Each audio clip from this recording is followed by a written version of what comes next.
Certains sages vont nous dire que la meilleure préparation pour une partie de jeu de rôle, c'est de ne pas se préparer du tout. On va parler aujourd'hui d'improvisation.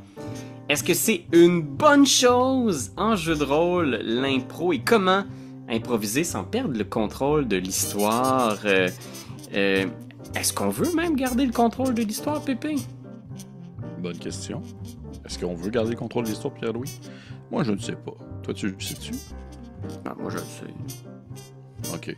J'espère que les gens à la maison le savent. Mais en général, je te dirais... En général, je te dirais... possiblement. Oui, majoritairement...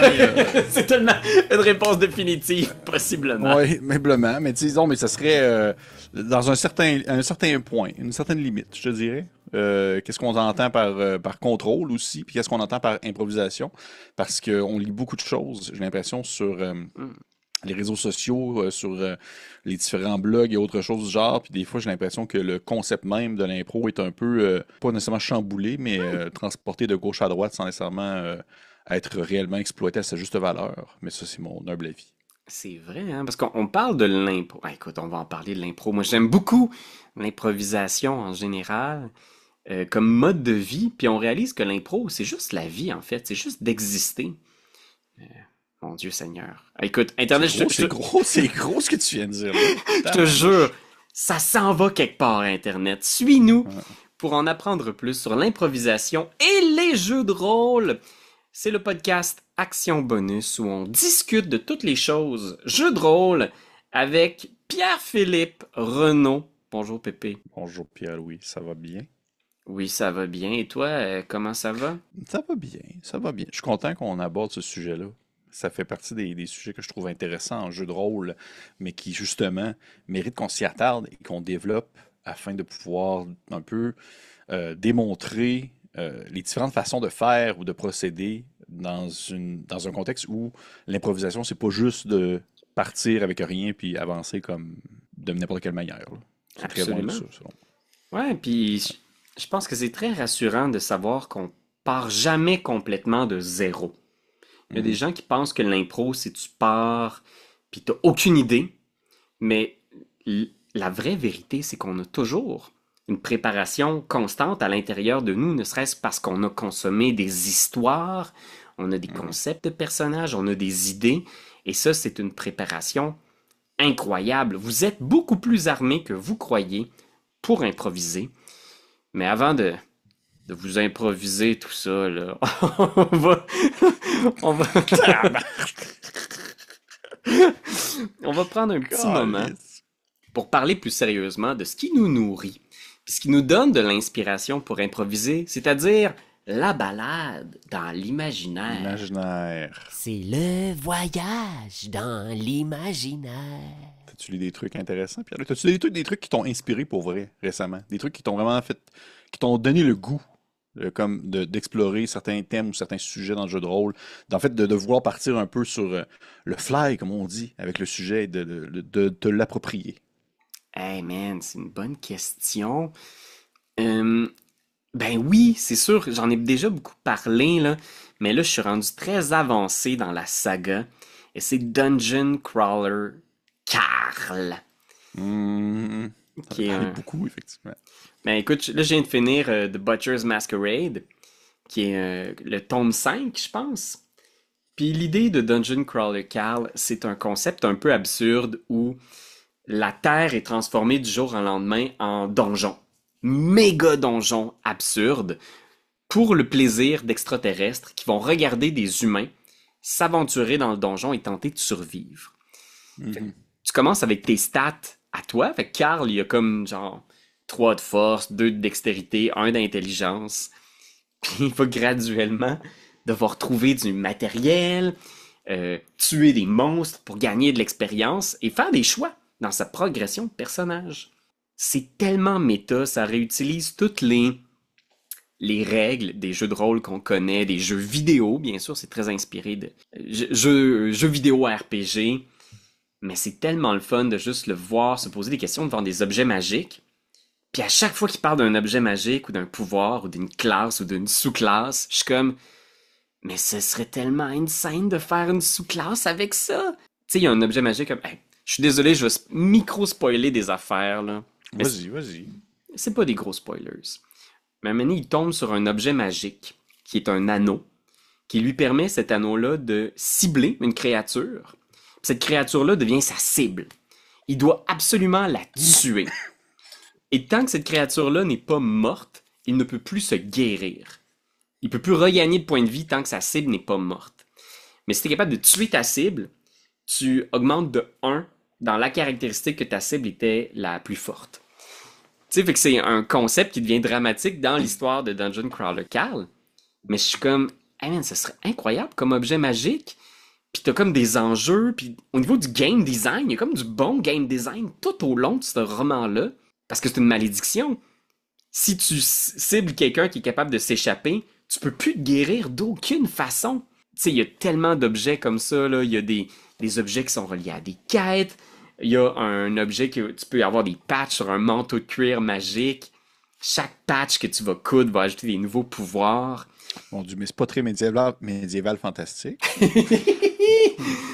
C'est très, très anachronique, puis il va combattre Ok. des personnages qui sont comme un culturiste, gobelin, troll, tu sais, il va rencontrer des junkies, tu sais, des accros au crack, qui sont en même temps des magiciens sorciers.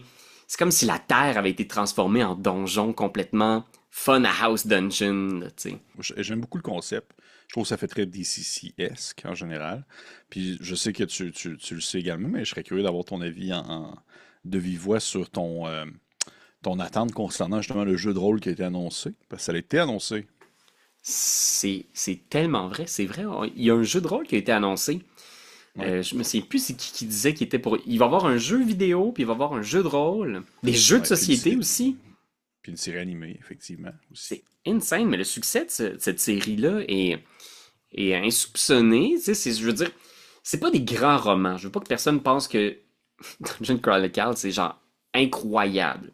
C'est très, très divertissant. C'est addictif. T'avais pas comparé ça à Guerre épée? Il me semble que tu m'avais parlé de ça. Oui, c'est un petit peu l'équivalent de... Tu sais, c'est tellement niaiseux. Moi, j'écoute les livres audio qui sont très très bien. Là, la version anglaise est super. J'ai pas lu la version française, je peux pas dire si elle est bien. Mais je trouve ça très inspirant pour mes parties de jeux de rôle. Il y a quand même quelques objets de Dungeon Crawler Carl que j'ai fait des conversions pour mes parties de Donjon Dragon parce que je trouvais ça vraiment chouette. Les monstres aussi. Il y a un élémental de rage. C'est un élémentaire fait de rage. Puis il fait juste... Tout le monde qui est autour de lui devient irrité puis fâché. Fait que c'est comme si le fait d'être dans la zone de l'élémentaire de rage te faisait rager. Puis je suis comme, hey man, c'est bon ce concept-là de monstre. Matt Ouais, Denneman devrait faire un livre pour... c'est insane. Pour DCC, je suis d'accord. C'est Renegade Game Studio qui l'a annoncé. Mais je suis curieux. Moi, Ouais. c'est le genre de... Carl, il brise le jeu sans arrêt en prenant des objets magiques chaotiques qui brisent les règles. Moi, c'est ce que j'aime de Donjon Dragon, puis c'est ce que Carl fait dans le jeu. Fait qu'il faudrait que ce soit un jeu de rôle qui permette ça, de briser les règles, tu sais. Mhm. Non, je suis d'accord. Je suis d'accord. Je suis curieux de voir ce que ça va donner. On dirait que j'aurais aimé ça de lire les romans avant de l'essayer. Renegade Game Studio, à date, leurs produits m'ont pas jeté à terre. Fait qu'on dirait que je sais pas trop quoi penser encore. Des fois, c'est un peu crunchy. Tu sais, en fait, t'as les Power Rangers, puis G.I. voyons, Joe, c'est-tu? G.I. Joe, puis c'était comme correct, là. C'était pas à se tirer ses murs non plus. Fait que j'espère que ça va refléter l'ambiance que tu as vécue en ta lecture. Je te le souhaite, Pierre. Ouais, moi j'ai fait des petits homebrew. Là, je sais que Kim aussi, de Coup Critique, a fait... elle avait comme évoqué la possibilité de faire un truc de DCC inspiré de ça. Moi j'ai des petits homebrew autour de Dungeon Crawler Carl puis cet univers-là. Là, j'aimerais vraiment ça trouver une façon de... Mais il faut que ce soit OSR. Moi dans ma tête, ça peut que être OSR. Tu pourrais pas faire Oui. un jeu crunchy Oui. de ça. Il faut que ce soit le maître de jeu qui soupire en se pinçant les narines, en faisant comme OK, qu'est-ce que vous faites là exactement avec le bébé gobelin? Moi, je pense que Shadow Dark, ça pourrait le faire. Shadow Dark, ça serait super. DCC. Faut que Ouais. t'aies un Shadow système Dark, je sais. simple, tu sais. Puis des Ouais, mais objets ça aurait magiques été- sautés, ouais. C'est ça, que le système simple sur lequel tu peux accrocher des éléments. C'est ça. Qu'est-ce que t'as lu de ton côté, toi? C'est rare, mais tu as déjà fait mention que le voyage dans l'imaginaire, ça pouvait porter sur plein de choses à l'extérieur aussi de la littérature. Mhm. Et ces temps-ci, j'ai joué à un. C'est drôle, j'ai joué à un jeu vidéo qui me présentait un univers dans lequel j'étais comme, hey, ce serait cool, un univers de jeu de rôle de ça. C'est vrai que je le voyais, le jeu de rôle de ça, alors que le jeu vidéo est très loin du jeu de rôle. Ça s'appelle Against the Storm. Tu as OK. entendu parler de ça? Non, ça me dit rien. C'est très bien coté, ça a des super bonnes critiques. C'est un espèce de roguelike euh, town management, dans le fond. OK. C'est Ah vraiment ouais. spécial comme mix, dans le sens que tu incarnes, en fait, tu fais la gestion de colonies dans un territoire qui doit être exploré. Et ton objectif, c'est d'atteindre un certain nombre d'accomplissements avec une colonie avant de passer à la suivante. Et OK. ainsi, s'ensuit, exemple, justement, plusieurs colonies qui ont leurs propres bâtiments, leurs propres caractéristiques, leur propre peuple là, qui y habite. Puis justement, dans cet univers-là, il y a pas comme d'humains classiques, dans le sens que les espèces, c'est pas non plus genre des gobelins ou genre des elfes. C'est genre, il y a comme des espèces de créatures qui ressemblent un peu à des harpies. Après ça, il y a des créatures qui c'est comme des espèces de, un peu l'équivalent de, on va dire des nains, mais c'est genre des castors. C'est comme des espèces de petits castors trapus humanoïdes. Il y en a un autre que c'est comme des espèces de chauves-souris un peu, et aussi des genres de grenouilles un peu humanoïdes, un peu reptiliennes. Et chaque espèce cohabite ensemble dans le contexte de faire évoluer la colonie. Et je trouve que le contexte de jeu est vraiment cool parce que c'est un peu un genre de, c'est un peu comme un genre de Westmarch où est-ce que t'as une zone définie qui est l'espèce de centre, l'espèce de capitale centrale du monde en soi, où tous les gens proviennent de là. OK. Et tu incarnes ainsi des espèces de regroupements on va dire de colons qui doivent se déplacer entre différentes zones pour pouvoir justement atteindre des endroits sécuritaires pour pouvoir développer une colonie. Et là, rendu là, il y a une gestion de colonie qui doit se faire avec les membres de cette colonie-là pour savoir, OK, gang, est-ce qu'on continue à couper du bois ou est-ce que genre on doit construire tel bâtiment?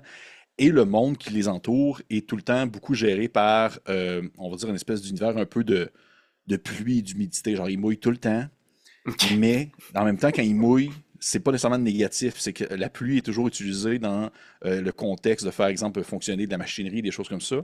Mais si, exemple, c'est une grosse tempête, et là, il fait vraiment très mauvais, et bien là, c'est une sorte de pluie précise qui est utilisée pour faire fonctionner tel type de machinerie. Alors que si c'est une pluie qui est très douce, qui appelle une pluie de, je pense, une pluie printanière ou quelque chose comme ça, c'est utilisé pour faire fonctionner telle autre machinerie. Puis il y a une espèce de mélange, c'est une espèce de mélange un peu contexte fantastique, un peu steampunk-esque, post-apo que je trouve vraiment intéressant. Il y a quelque chose de vraiment très Hmm. cool dans le game design visuel et ambiance de ce jeu-là qui me donne le goût de comme en explorer davantage. Il y a un contexte que je trouve qui est vraiment inspirant pour une partie de jeu de rôle. Je me verrais faire une game dans cet univers-là, mais on dirait qu'il n'y a personne autour de moi que je connais qui joue. Ça me surprend parce que pourtant c'est vraiment bon. Je vous conseille si jamais ça vous parle, ce que j'ai mentionné depuis tout à l'heure. Mesdames et messieurs, l'improvisation et les jeux de rôle. Moi, à mon avis, ça va main dans la main. Inévitablement, ça fait partie de l'activité quand on est maître de jeu. L'aventure va aller dans des directions parfois surprenantes et on doit être prêt à réagir spontanément à ce que les joueurs vont faire. Mais comment improviser? C'est quoi l'improvisation exactement? Qu'est-ce qu'on veut dire? C'est toutes les bouts qu'on n'a pas écrits, mais en même temps, qui ici, comme maître de jeu, écrit tout qu'est-ce qui va se passer? Comment tu le files? Toi, mettons, Pépé, si t'avais à mettre un pourcentage là, Mhm, d'improvisation dans ta préparation, une mhm. partie moyenne, là, ça représente quel pourcentage de ta session de jeu, l'impro? Oh mon Dieu, c'est une bonne question. Déjà, j'ai l'impression que on se, tu sais, j'essaie vraiment de faire attention. Là, je veux pas comme, on dirait- des fois, j'ai l'impression que c'est un sujet sensible. Je sais pas Ah pourquoi, là. ouais? Ouais.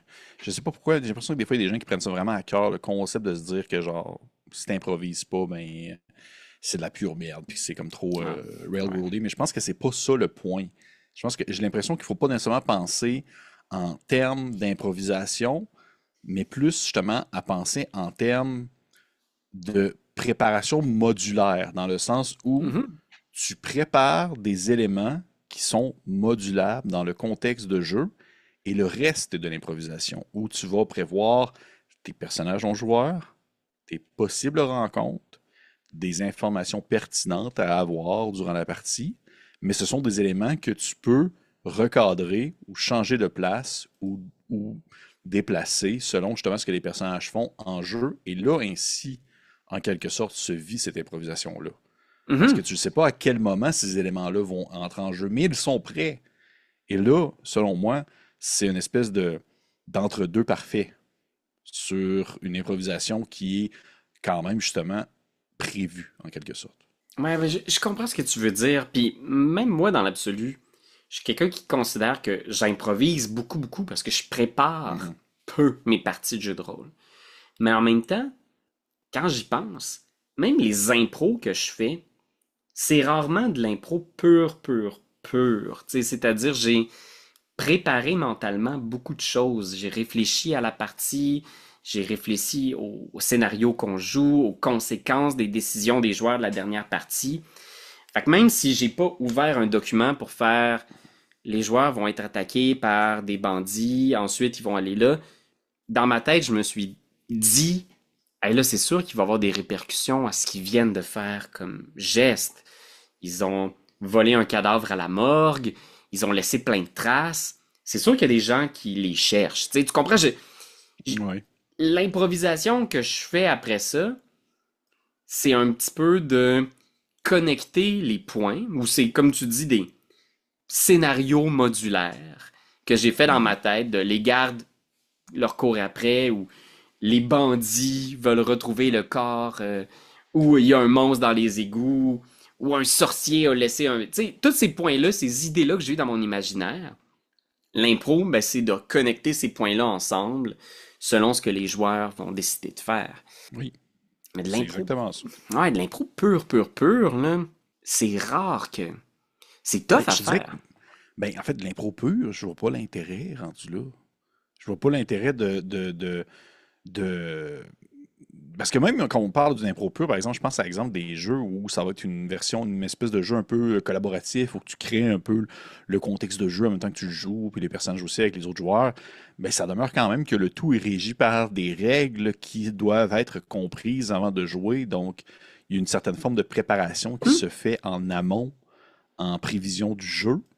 Et même lorsqu'on se joue le jeu, il y a quand même une préparation où il y a un certain cadre qui est établi. Donc, à mon sens, l'improvisation n'est pas à 100% pure, mais je trouve ça, on dirait que j'ai de la difficulté avec ce contexte-là, ce concept-là de se dire, je vais vraiment partir avec rien, puis je vais faire tout ce que je vais vraiment rebondir sur tout ce que les joueurs vont faire au quotidien, puis à 100%, sans jamais rien prévoir, sans jamais avoir recours à aucun outil proposé par le jeu pour pouvoir concevoir un tant soit peu la suite des choses. Puis tu sais, partir de rien, moi j'ai du mal à concevoir ce que ça signifie parce qu'on n'évolue jamais dans un vacuum complet, là, tu sais. Même dans une improvisation théâtrale à la Robert Gravel, là, j'imagine que nos amis européens savent un peu de quoi je parle, là, avec une improvisoire, puis des équipes. Ben, tu sais, je pense que Oh, c'est wow! rendu très très connu aussi. Ben, je pense que les Européens Ouais, font ouais. plus d'impro que nous, mais c'est vrai que, tu sais, juste avoir un thème à ton impro, tout de suite, t'es plus dans rien. On te demande pas de Hmm. partir de rien.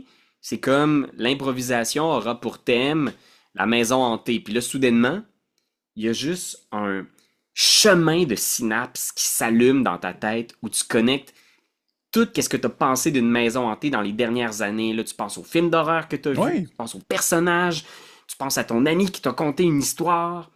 Puis déjà, tu as cette préparation-là. Il y a toujours une préparation dans ton cerveau. Oui, puis elle peut être inconsciente, cette préparation-là. Là. C'est pas nécessairement quelque chose que tu prévois. Ouais, fait que même si tu me disais là, Pierre-Louis, tu me roules un scénario de jeu de rôle pas préparé live, c'est sûr que je serais comme un peu comme ah ok là, mais j'irais piocher dans c'est quoi les affaires que j'ai écoutées ou lues dernièrement. Tu sais, Mhm. je viens de lire Vasberg de Cédric Ferrand, fait que je serais comme on va partir de cet univers-là, j'ai des personnages, as-tu une idée, puis on écrit toujours à plusieurs. L'improvisation, c'est ça aussi, on est rarement seul. Mais en fait, je pense que ça fait partie un peu du l'idée de base de vouloir se dire que si tu veux Dans un contexte où on s'entend sur ce que c'est l'improvisation, il faut qu'il y ait une certaine positivité puis une certaine acceptation dans l'équipe au complet, sur tout le monde est comme volontaire dans cet exercice-là parce que ça ne doit pas se faire, ça peut pas se faire d'un côté. Tu peux pas juste avoir des joueurs qui arrivent puis qui s'assoient autour d'une table puis qui s'attendent à ce que le maître de jeu soit capable de leur pondre un truc incroyable sans qu'ils aient besoin de mettre du leur pour pouvoir créer quelque chose sur le fly, là. Ouais, puis je pense que pour beaucoup de maîtres de jeu, puis pour beaucoup de personnes qui ont peur de l'impro, peut-être que ce mot-là, improvisation, vous fait peur parce que vous avez l'impression que c'est une grosse responsabilité d'être Mhm. intéressant spontanément sans avoir préparé quelque chose. Tu sais, moi, j'ai connu beaucoup de comédiens et comédiennes qui avaient peur de l'improvisation, mais je pense que moi, ce qui m'enlève beaucoup de pression, c'est que je suis rarement seul à improviser. Tu sais. En jeu de Mhm. rôle, il y a tous les autres joueurs. Puis des fois, de juste faire, vous êtes dans ce lieu-là, il y a ci, il y a ça, que faites-vous? Déjà, t'as fait, tu sais, 30% de la job, le reste, c'est les joueurs qui vont la faire. Oui, Il faut c'est tellement faire exactement ça. confiance à ça. Les joueurs, ils vont avoir des idées, puis ils vont vous inspirer. Oui. En fait, je trouve ça vraiment intéressant parce que, vois-tu, j'avais, pour les gens qui nous écoutent, il y a un ouvrage que je ne peux que conseiller. Peut-être que tu le connais, Pierre-Louis, je ne sais pas. Ça se nomme, en fait, c'est The Upright Citizens Brigade Comedy Improvisation Manual, le UCB Improvisation Manual, qui est un ouvrage de M. Ian Roberts, je crois son nom, qui en fait aborde justement le contexte, le concept de l'impro au sens large. Et c'est vraiment super intéressant pour justement Hmm? explorer le concept de l'improvisation et comment le mettre en pratique et comprendre aussi, si on veut, ses limites et ses limites, mais aussi également on va dire, ses pas seulement ses contre-arguments, mais plutôt qu'est-ce qui est contre-intuitif dans l'impro. Tu sais, à quoi est-ce qu'on doit faire attention lorsqu'on va jouer à l'impro. Puis il y a des éléments comme ça qui nous permettent de vraiment bien définir un peu plus ce que peut représenter une improvisation, puis comment on peut la mettre en jeu, bien que le livre ne soit pas directement, on va dire, mise en pratique pour du jeu de rôle sur table. Je trouve qu'il possède des arguments et des informations qui sont très pertinentes dans ce contexte-là. Donc, justement, une chose que j'aime beaucoup, déjà mettre à la base vraiment lorsqu'on joue une game, puis qu'il y a un contexte d'improvisation, puis on dirait que dans la grande majorité des cas, tu n'as pas besoin de le faire, mais lorsque tu joues avec des gens que tu connais peut-être un peu moins, c'est de définir ce qu'on nomme en anglais, ils appellent ça la base reality, donc la réalité de base. À quoi est-ce Ouais. qu'on s'attend dans l'univers? Est-ce que tu peux partir à marcher puis aller jusque sur la Lune? Ben non, tu peux pas. Tu sais, on s'entend là. Il y a comme une certaine limite à ce qui se déroule. C'est essentiellement le cadre de jeu. Qu'est-ce que les Mhm. interprètes, en fond, comprennent et qu'est-ce qui est en train de se passer, alors que l'improvisation, c'est le jeu en soi. Mais il faut comprendre la base déjà de prime abord. Et je sais qu'il y a beaucoup de personnes, puis en lisant sur Internet, des fois, il y a des gens qui ont de la difficulté juste avec ce concept-là de base sur c'est quoi les limites du cadre établi dans l'impro. Est-ce que je peux vraiment comme sortir de mes poches une fiole de poison puis la lancer sur quelqu'un sans que j'en aie fait mention au maître de jeu auparavant? Ben Mhm. peut-être pas, non. Ouais, puis c'est souvent un problème de confiance. Des fois, c'est le problème de confiance en nous, confiance aux autres joueurs qui sont là.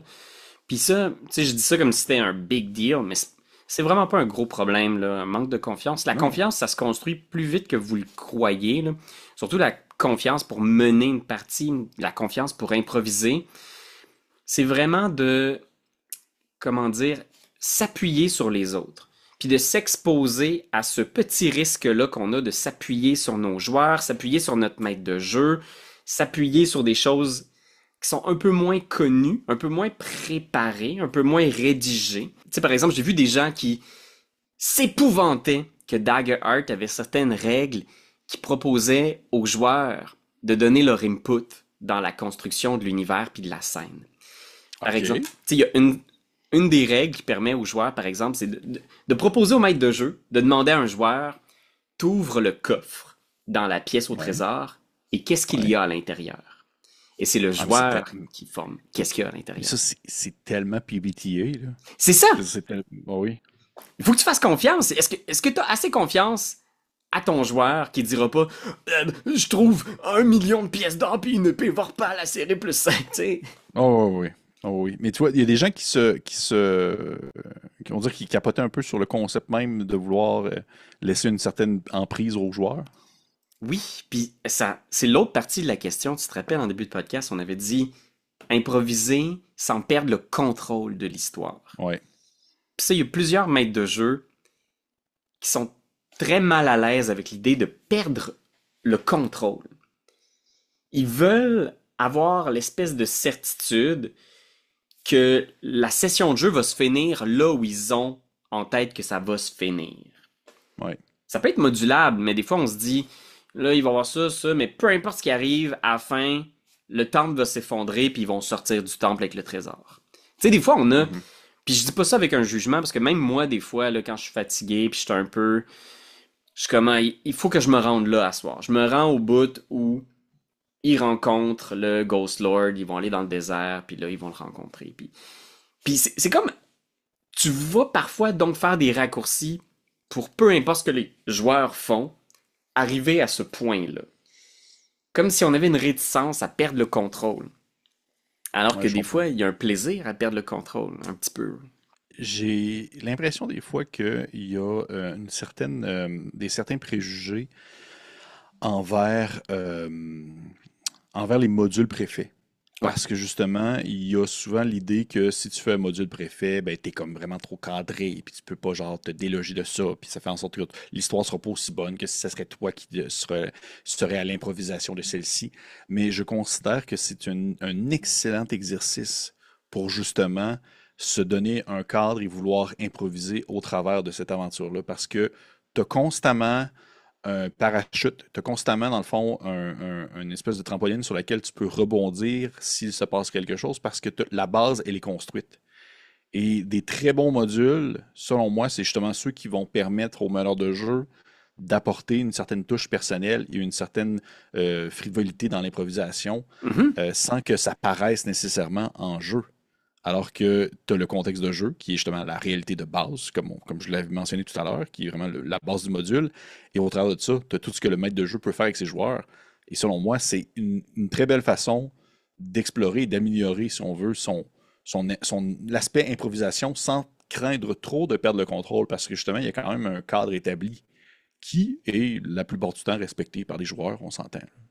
Ouais, puis à moins que vous ayez vraiment des joueurs à problème, puis peut-être qu'il y a des joueurs, puis des maîtres de jeu qui sont traumatisés parce qu'ils ont eu un contact avec un joueur qui abusait vraiment de la confiance qu'ils ont placée dans cette personne-là, tu sais, qui faisait exprès de faire dérailler les choses, c'est-à-dire tuer des personnages importants sans raison valable, tu sais, être juste incohérent pour le plaisir d'être incohérent, massacrer les points importants d'histoire qui auraient pu être des points tournants pour les autres joueurs. Tu sais, moi, j'ai vécu ça des fois de ah, j'ai retrouvé l'épée sacrée de mon père, puis un des joueurs qui la vole, qui la dérobe, qui la cache. Tu sais, ça, à mon avis, c'est un problème de groupe qu'il faut aborder avec un joueur qu'il faut retirer de l'équation.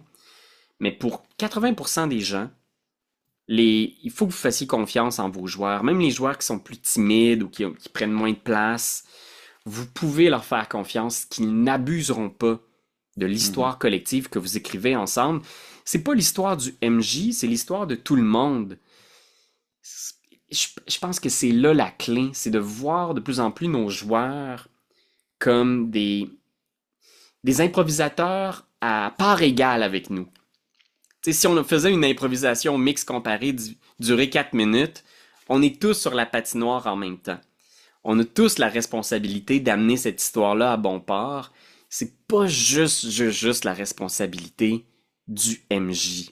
J'ai l'impression, puis tu me diras ce que tu en penses, là, j'ai l'impression que parfois les gens ont peut-être un peu une certaine crainte ou certaines attentes envers l'improvisation parce que justement, tu te fais peut-être un peu l'idée, du moins, ou tu as l'image dans ta tête d'une improvisation dans un contexte un peu plus, disons, pas nécessairement professionnel, mais un peu plus comme on s'imagine une partie d'impro. Parce que là, il n'est pas question de performance, il n'est pas question de devoir battre une autre équipe. C'est purement et 100% un travail d'équipe. Ouais. Il y a rien à affronter, là. Tout le monde va dans le même sens. Puis c'est pour ça que j'aime autant le jeu de rôle. Je suis un gars qui adore l'improvisation en général. J'aime ça. Mais j'aime pas tant justement l'improvisation sur scène parce que je suis vraiment pas un gars de compétition. J'haïs la Mhm. compétition. C'est vraiment pas quelque chose que j'aime. Donc pour moi, c'est vraiment le meilleur des deux mondes. C'est l'improvisation autour d'une table dans une partie de jeu de rôle parce que tout le monde pousse vers la même direction, puis le stress, puis oui, il y a assurément une espèce de petit stress de performance sur le fait de vouloir être bon à un minimum, mais à partir du moment où est-ce qu'on commence un peu à se mettre les pieds dedans, j'ai l'impression que ça ne peut qu'aller de plus en plus facilement avec le temps. Ouais, moi je suis 100% d'accord avec toi. Moi aussi, j'en ai fait de l'impro de ligue pendant longtemps. Puis j'avais du mal un peu à trouver ma place, puis à faire confiance aux autres joueurs, puis à mes capacités, parce que l'objectif, c'était beaucoup d'aller chercher les points, de briller, de se démarquer. Puis le jeu de rôle a tellement pris la place de l'impro dans ma vie, parce que c'est ça, c'est tout ce que j'aime de l'improvisation, puis c'est une forme longue aussi, où tu Ben sens oui. qu'il y a comme une pertinence à l'histoire qu'on écrit. C'est pas un 3 minutes où t'as l'impression que, oh, ok, ces personnages-là, ils étaient corrects, mais on les reverra plus jamais. C'était très très proche des archétypes, des lieux communs, des clichés. Ça veut pas dire qu'il y a pas de lieux communs quand on joue à Donjon Dragon. Il y a beaucoup de Il n'y a clichés pas de aussi. cliché non plus. Des clichés que tu vis pendant 2 ans dans une campagne niveau 20. Mais... Ouais. Hey, ça m'a fait penser aussi. Moi, j'ai lu récemment un livre, un livre de Matt Davids qui s'appelle No Prep, No Preparation Game Master, quelque chose de même. Puis Ça dit quelque chose, ça. Ouais. c'est comme une espèce de cri du cœur qu'il a fait où lui il a exprimé en ligne qu'il a décidé, comme maître de jeu, d'arrêter complètement de préparer ses parties. C'est-à-dire de plus dédier de temps devant son ordi à préparer ce qu'il va faire. Puis il fait un très bon plaidoyer. Il parle de ses outils parce qu'il est... L'improvisation, ça veut pas dire de se pitcher dans le vide. Lui, il utilise beaucoup de tables aléatoires. Il utilise son manuel des monstres. Avec, tu sais, genre, il fait un survol rapide des monstres cool que ça fait longtemps qu'il a pas joué. Mais il y a pas de... Je vais écrire mes points de scénario, tout ça. Il pense dans sa tête, puis t'es vraiment... Tu sais, parce que ça ressemble beaucoup à ma méthode de préparation, quoique moi, je vais beaucoup aller chercher les cartes. J'ai besoin comme de support visuel, tu sais, les battle maps, des tokens, de la musique. Je vais beaucoup réfléchir à la partie, mais ça fait un petit bout de temps que je prends presque plus de notes. J'ai mon cahier de notes en jeu, là, tu sais, ça c'est mon cahier de... Oh mon Dieu, j'ai oublié, on était plus... On est juste à l'audio, Ah mais mon Dieu, ouais, tu fais la même erreur que j'ai faite par le passé. Vas-y. j'ai mon petit cahier, tu sais, avec mes notes, puis là j'ai mes dessins dedans. Oh mon Dieu, c'est tellement visuel. Je Personne qui le voit, regrette. mais t'as des petits dessins. Ok, pour les gens qui nous écoutent en audio, là, ben, de toute façon, il y a juste l'audio, puis alors lui, il monte un petit document, un petit papier brun, avec une petite couverture, puis là, il y a plein de notes brouillons à l'intérieur. Très cool qu'il y ait une note, en fait. J'aime beaucoup ça. Puis tu sais, genre là, on est rendu à notre 18e session de jeu, j'ai peut-être comme 7 pages de notes de toute la campagne, tu sais. Juste me souvenir des noms des personnages importants quand je joue. Mais à part ça, la préparation est devenue beaucoup essayer de trouver les monstres. Puis je roule un module. Je roule Red End of Doom récemment avec la Hmm. 5e édition. Hmm. Fait que comme c'est un module, je vais juste plonger, le lire en diagonale un petit peu ce qui s'en vient. Ça, c'est ma préparation quand même. Fait que je suis pas Mais, complètement zéro prep. mais lui est vraiment zéro prep, c'est ça que tu me dis, là. Il y a genre zéro bin bar, il n'y a rien du tout. Il fait juste y aller go with the flow, mais ça veut dire qu'il va vraiment avec selon ce que les personnages veulent faire, en quelque sorte. Ouais, puis tu sais, c'est comme une espèce de... Tu sais, c'est beaucoup ça l'improvisation aussi, hein. C'est qu'on a peur, mais Mhm. dès que tu trouves le premier filon, les dominos s'enchaînent. Si Ouais. t'es dans une espèce de suite de conséquences de Hey, il s'en va avec mon char! Puis là, soudainement, l'improvisation est lancée. On va récupérer ton char. Mais c'est qui a volé ton char? Puis là, on court après. Puis là, c'est comme, t'es déjà dans l'impro. Il suffisait d'une phrase et on a une quête, on a une aventure, on a des obstacles, on a des personnages, on a un contexte. Fait que lui, il est zéro, zéro préparation. Il présente sa philosophie comme ça, là. C'est quoi le mindset de l'improvisation? C'est quoi les outils qu'il utilise? Il y a beaucoup de tables aléatoires, justement, Mhm. qu'il utilise. Puis ça, je trouve que c'est génial comme outil pour improviser, avoir juste des tables aléatoires aussi, là. Est-ce qu'il y a un cadre déjà prédéfini ou c'est Ouais. un univers fantastique sur lequel les personnages développent comme bon leur semble? Comment ça fonctionne? Je sais pas l'ensemble de sa campagne maison, de quoi ça a de l'air.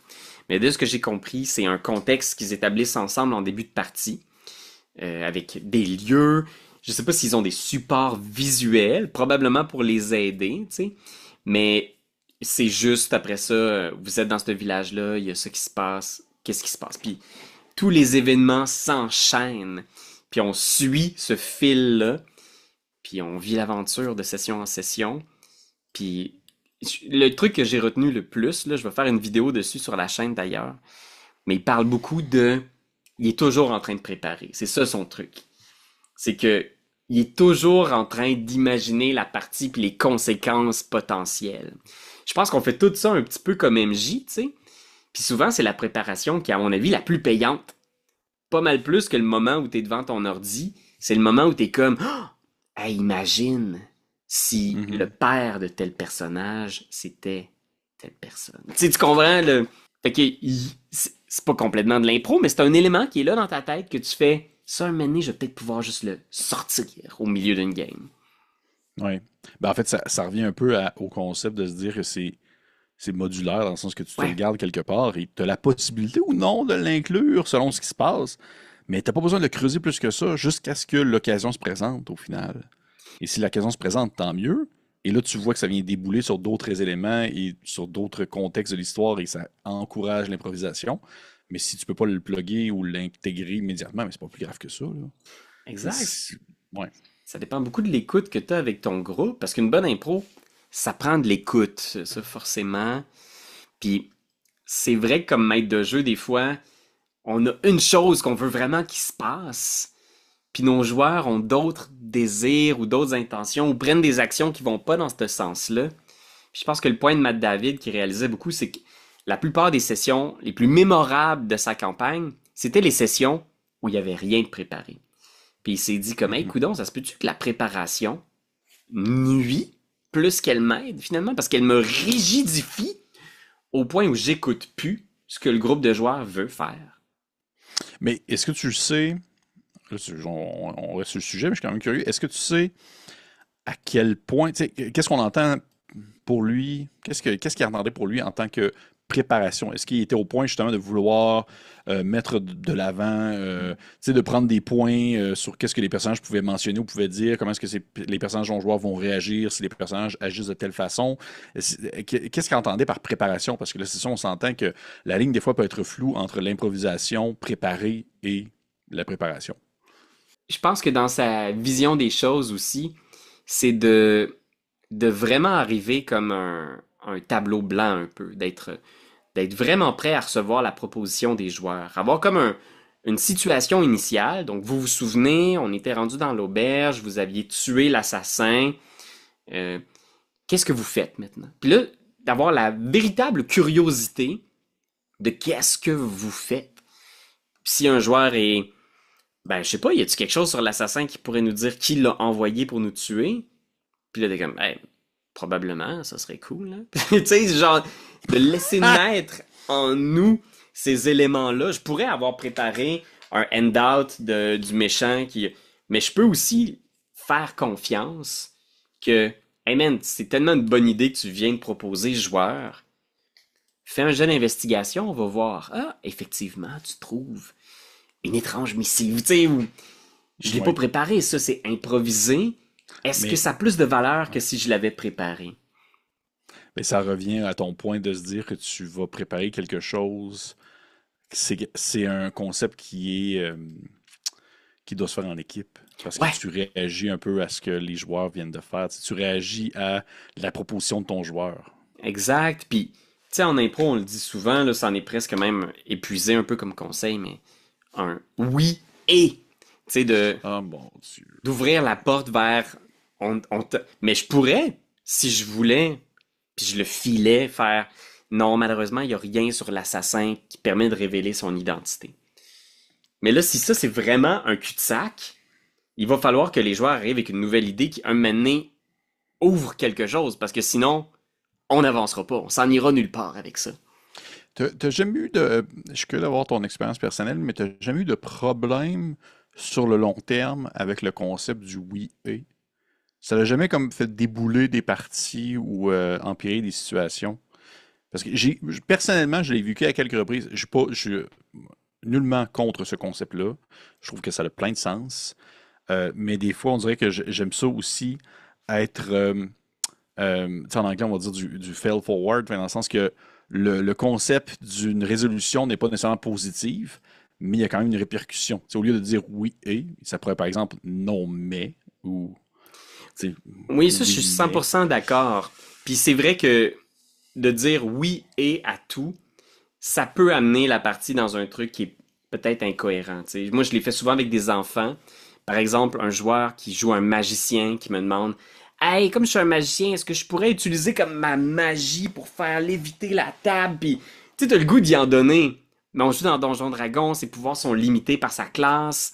Puis là, t'as le goût de faire oui, oui, oui, tu peux faire ça. Et là, ce que ça fait, parce que tu as le goût que l'histoire avance coûte que coûte. Mais je pense que Mhm. c'est effectivement, ça vaut la peine des fois de faire non, mais tu pourrais utiliser ce sort-là. C'est juste que le danger, puis vous le voyez, là, c'est plein de textures. C'est comme des types de brosses pour faire votre tableau. Vous les avez toutes dans votre coffre à outils. Il n'y en a pas une qui est la brosse à utiliser en tout temps. Puis j'aimerais ça vous dire que c'est celle-là qui est la bonne dans toutes les situations, mais c'est un travail d'artiste. Des fois, le oui et va être payant, mais des fois, le Oui. non, faut faire mieux que ça peut quand même l'être aussi. Puis j'ai l'impression qu'à mesure qu'une partie avance, à mesure que justement, tu affines un peu ta façon de faire, tu arrives à déceler lequel va être payant et lequel ne le sera pas. Moi, je suis rendu, je suis quand même capable, souvent quand je vais jouer avec des gens avec qui je joue assez souvent, je le sais que à ce moment-là, je peux pas dire un oui et parce que si je le fais, ça va complètement être terrible. Les 15 prochaines minutes vont être infernales. Alors que si je fais un non mais, Mhm. il y a plus d'ouverture sur certaines choses. Tu sais, je sais, ça m'est arrivé à quelques reprises, là, même que tu sais, des exemples tangibles avec justement Etu Game. Je me rappelle une fois en particulier avec Ben Desiel, j'ai fait Ouais. non, non, mais quelque chose d'autre. Parce que je ne pouvais pas juste lui permettre tout le temps de sauter les pieds joints dans une situation. Mais des fois, c'est que ça te pousse à, comme joueur, arriver avec une meilleure solution. Parce que c'est vrai que Oui. c'est pas toujours la première solution qui est la bonne. Tant que l'obstacle est toujours là, puis que tu sens que ce que le maître de jeu, c'est qu'il te dit pas, il y a aucune façon de contourner cet obstacle-là. Mais c'est que cette Mhm. façon-là ne fonctionne pas. Moi, je pense que c'est là que c'est intéressant, parce que c'est vrai que peut-être que vous écoutez ça, puis vous sentez le désir de dire non à un de vos joueurs, parce que la réponse c'est non, l'indice, il est pas ici. Tu trouveras pas qui a envoyé l'assassin, parce que dans ma tête, c'est le gros méchant que vous trouvez juste dans 20 niveaux. Fait que non, Mhm. non, non, en fait, non, il n'y a pas de façon de. Non, il n'y a rien dans sa chambre. Non, il n'y a pas rien près de la fenêtre. Non. Ça, c'est là où vous tuez votre histoire, en fait. C'est que vous minez vous-même le déroulement de la session de jeu. Il faut qu'éventuellement, les joueurs puissent arriver à un point où l'histoire qu'ils ont le goût de voir se dérouler puisse se dérouler. Puis si vous, votre histoire, c'est non, jamais vous trouverez qui a envoyé cet assassin-là, ben vous malheureusement vous allez être l'artisan de votre malheur ce Donc, soir. oui. Tu sais, à un certain point, tu te dis à quoi ça sert de jouer si il n'y a que on va dire que des portes fermées ou des murs Exact. impossibles à traverser. Il faut quand même qu'il y ait tu sais, un avancement, même si celui-ci est positif ou négatif. Il y a quand même quelque chose qui se passe. Puis selon moi, c'est là où que la richesse de l'improvisation se déroule parce que non seulement toi, en tant que maître de jeu, tu improvises sur une initiative d'un joueur, mais en plus de ça, tu lances la balle au joueur en le plaçant dans une position où il n'avait pas nécessairement prévu sa situation. Et là, l'improvisation devient riche parce que si tu fais que des oui et, le joueur va être capable de déceler ça va être quoi en fait le résultat de son action. Il sait tout le temps, tu vas toujours lui dire oui et, mais si tu fais des non mais, là tu vas le prendre de court et là il y a une improvisation qui se fait où il va devoir faire preuve d'une certaine ingéniosité pour pouvoir se sortir d'un pétrin ou justement changer de façon de faire pour pouvoir accomplir ce qu'il souhaite faire. Ouais, je suis d'accord avec toi que ces outils-là, ils sont dans le coffre à l'outil de l'improvisation. Je pense que c'est comme une espèce de raccourci qu'on s'est donné de dire oui à tout. Parce qu'en improvisation, ça va très très vite. Mais dans Donjon Dragon puis un jeu de rôle, on peut apprécier un puzzle qui se révèle pendant la soirée. Fait que, il peut y avoir Mhm. plusieurs tentatives. Les dés aussi sont un non-mais extraordinaire. Est-ce que je suis capable de sauter par-dessus l'obstacle qu'il y a là? Roule un dé. Puis si le dé dit non, c'est non. Ça veut pas dire que l'histoire est morte. Ça veut dire qu'il va falloir trouver une nouvelle solution et vivre avec les conséquences aussi. Je pense que c'est important qu'il y ait de la compréhension des conséquences aux actions que les personnages peuvent poser. Parce que ainsi, selon moi, c'est là que il y a un certain cadre qui se fait. Tu sais, en tant que joueur, tu le sais que tu peux pas justement sauter jusque sur la Lune. Tu le sais que si tu commences à trucider des gens dans une ville, ben il va probablement avoir des gardes qui vont arriver. Ça vient en quelque sorte un peu montrer que il y a des règles non dites, non assumées, tu sais, qui sont des règles non écrites qu'on va quand même respecter, sans nécessairement se mettre des bâtons dans les roues sur la façon de procéder dans une improvisation. Alors, l'improvisation. Est-ce que, au final, pour toi, qu'est-ce que ça résonne? Est-ce que c'est quelque chose de positif, puis de nourrissant, d'inspirant, ou ça reste quelque chose de d'insécurisant, l'improvisation d'un jeu de rôle?